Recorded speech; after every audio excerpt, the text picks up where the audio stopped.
Yeah, I'm Dr. Johan Christopher.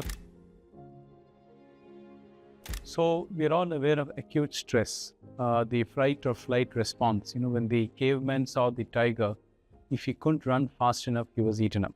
So survival was a problem. So the fitter person, the faster you respond to an acute stress, the longer you live. The problem came when the stress kept going and the tigers kept coming. And today we have a lot of tigers. And a response to them is unfortunately inappropriate. So in acute situations, stress is good. Stress keeps us conditioned, stress helps us to escape injury, death, etc. But when it happens repetitively in a chronic state, then the body does not have time to recover. So the heart requires rest. And when we talk about rest, it means a heart rate of less than 60 beats per minute. And when we have looked at heart rate as a marker for mortality, and there are big studies, if you look at the mammalian kingdom, you will see that in squirrels, for example, live about 2.5 years. They have a heart rate of about 180. The Arctic gray whale, which sits under the Arctic Ocean, has a heart rate of 45 and lives about 150 years. So there is a direct example from the mammalian world that the lower the heart rate you have, the longer you live. Of course, it's species specific. Now, if you look at trained athletes, Usain Bolt is one of them. His basal heart rate is 45. And when he's at the 90th meter of his 100-meter sprint, it almost goes up to 180, 170, 200. But his basal heart rate at rest is 45. So the lower the heart rate that we have, the longer you're going to live. Because we're all born with finite number of heart beats, about 1 billion. So the faster you use them up, if the heart rate is higher, you use up more heartbeats. You're going to have a higher one. So based on this premise, they've done multiple studies, some randomized controlled trials, well-designed studies across the world, and found that 85 is that marker. If your heart rate is less than 85, provided you take care of all the other things, you're going to live longer. And when the heart rate is more than 95, corrected for all other situations, you're going to have a higher mortality. And what does stress do? It just increases the heart.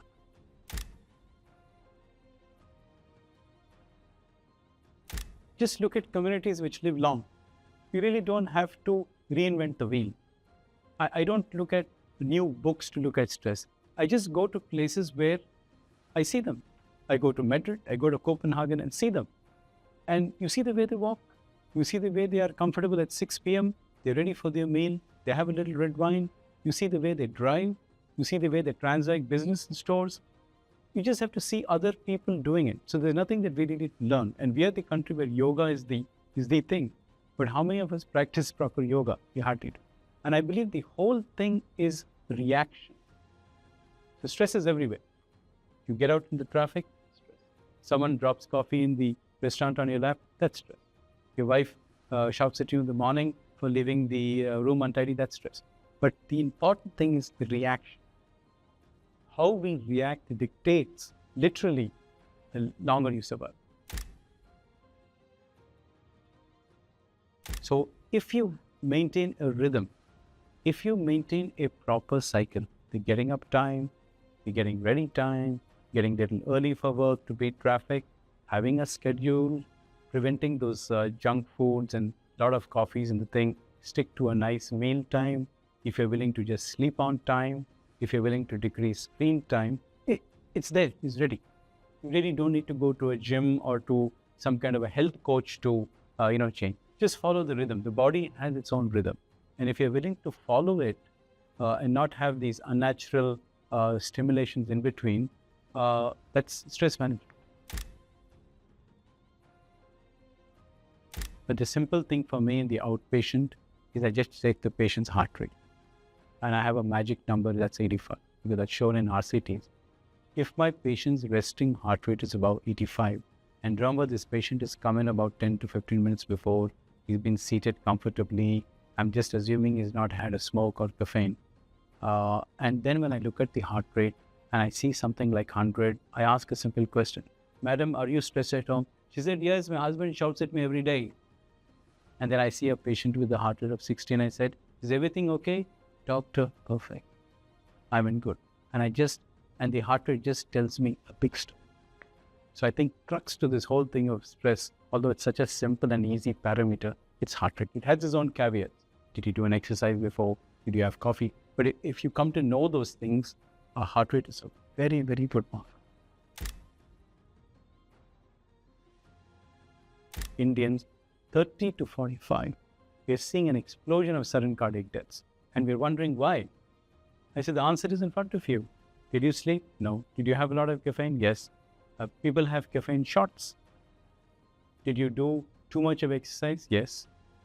Did you do all that exercise without a physical trainer in the room? Yes. Did you take rest after that? No. Did you do 10 surgeries when you're supposed to be doing 2? Yes. So all tick box. And then when you have a sudden cardiac, people say, how did you have a sudden? I say, there's nothing like sudden in cardiac death. It's been happening. It's been happening and no one did anything about it. So I don't believe the word sudden should be used in cardiac death because it's something that started a couple of years ago, kept going, and it was left unchecked. We are at the cusp of, I would say, the world's civilization. We have seen a lot of empires rising and falling. And I believe this century is the time for India. This is the time for India to rise. We are at the cusp. We are at the cusp of something big. We have great leadership. We have great ingredients. We have the right manpower, the right age of people. I hope and pray that we don't miss it. And a lot of that depends on young people following a set order, being disciplined with their lives, being disciplined with what they do, and not reacting unnecessarily to common day-to-day stimuli. I think if you're able to do that, India will truly take its place in the pantheon of nations. Thank you.